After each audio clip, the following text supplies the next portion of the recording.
Back up here at the persimmon plot. This is sort of a long, narrow pass-through plot, backside of the property. My neighbor's ag field is just 40 yards there on the other side of the fence. I access that way. He has hunters on him, but they may access along this way, which actually kind of helps with my access, but they do their hunting 300 yards that way. So having this food plot here is not benefiting the neighbor's hunting efforts in any way. I did not have a stand on this plot last season. I had a couple near it, but I really wanted a tripod stand in that double cedar right there, and I didn't get it in till late season, like muzzle loader, late December-ish. I got that stand put up. Had a couple pretty cool hunts there, but it's going to be nice to hunt this during the rut this year. This little 15 by 10 yard little grassy area, I'm gonna clear it with the brush hog and actually make it part of the plot. Now there's a few persimmons back there that I will leave that are just, they make fruit, they're low enough to the ground the deer can literally reach up and pull the persimmons off. So I need to do a little more chainsaw work here because tick season is upon us, but there's several. 1, 2, 3, 4, 5, 6, 7, 8 maybe. This stand's gonna stake, or that tree's gonna stake, is it's got my mock scrape vine.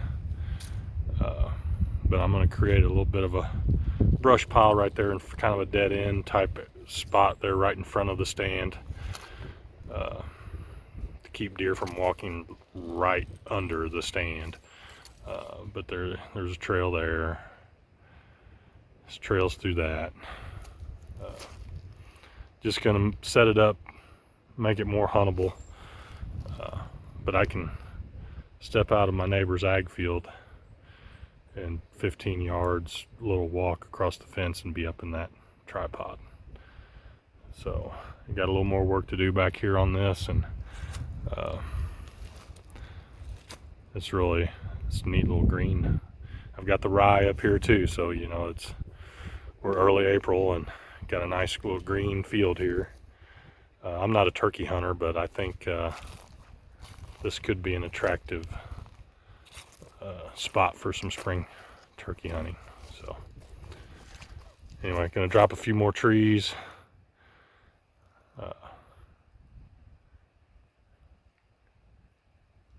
Get some more cuttings done here and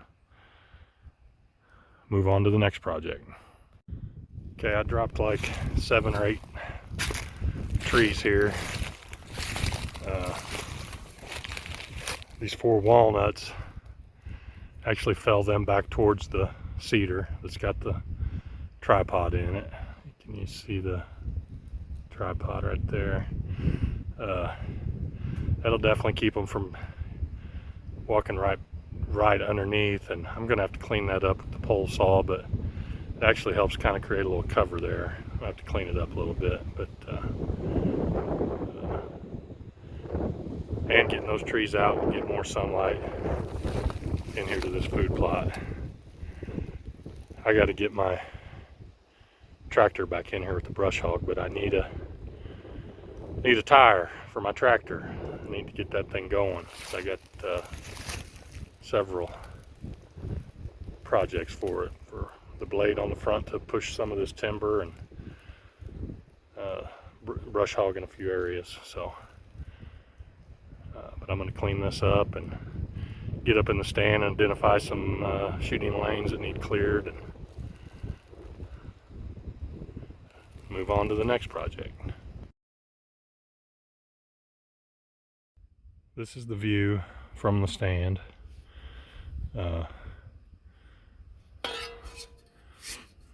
Nice lane through there, but I think I need to have a shot opportunity right through there if need be.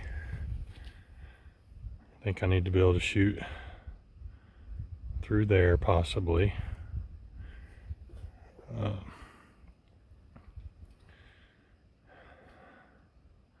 Maybe through there.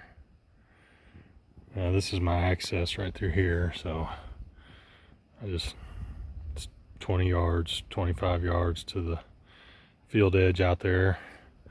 Actually could be some shot opportunities out there. And then I think I ought to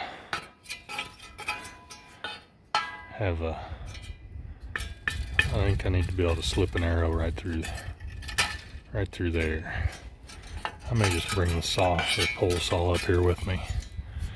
But this is the first tripod stand I've ever actually owned, and it's comfortable. And it just, you can swivel around. It's pretty cool. So, a little story. Would have been the week after rifle season, November 29th.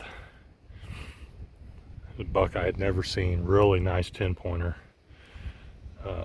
Bigger than the one I shot, probably a 150s plus 10-pointer. But the trail cam right there in that walnut tree with the mock scrape. Had a picture of him right there, 29th. I was actually hunting on the other side of the draw. One of those mornings, it just didn't feel right. Got up 9 o'clock, headed back to the house. But I had pictures of him on 2 different cameras that morning. I probably spooked him. It's probably right around the time I was getting up. But anyway, November 29th, I'm going to be in this stand next fall. Good chance that buck made it through. Like I said, it was after rifle season. Just a good buck, big bodied, probably 4 or 5 year old buck. So I will be here. If he comes back next year, I will be here. So anyway, I'm gonna cut these lanes, and outside of the food plot work, this spot will be pretty much ready. I know that things will green up, and I may have to work on shooting lanes again briefly, but I'm going to go ahead and do some of this major cutting now. So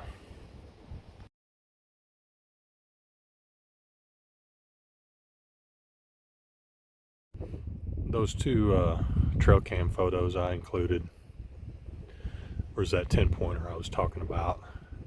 I was going back through some old photos, and I think I had him in here in February too. So and maybe he's not a 150, maybe mid 140s, but anyway, a buck like that can really blow up in a year. But the daylight picture is of him standing right there, and the other is back up by the food plot in February. But anyway, I got these shooting lanes cut. I can get an arrow through there, right in there. That's all going to be food plot. Get a shot through there, max probably 35 yards across to the other side of the food plot, so that's doable. Didn't do really anything here, but I could get an arrow through there if I had to. Didn't do anything here. Then I got another lane cleared through right here. I'll come back in June and check leaf out and see if I need to cut some more, but I really feel good about this spot. It just feels good. So anyway, that'll do it for this video, and I'll be back with another project.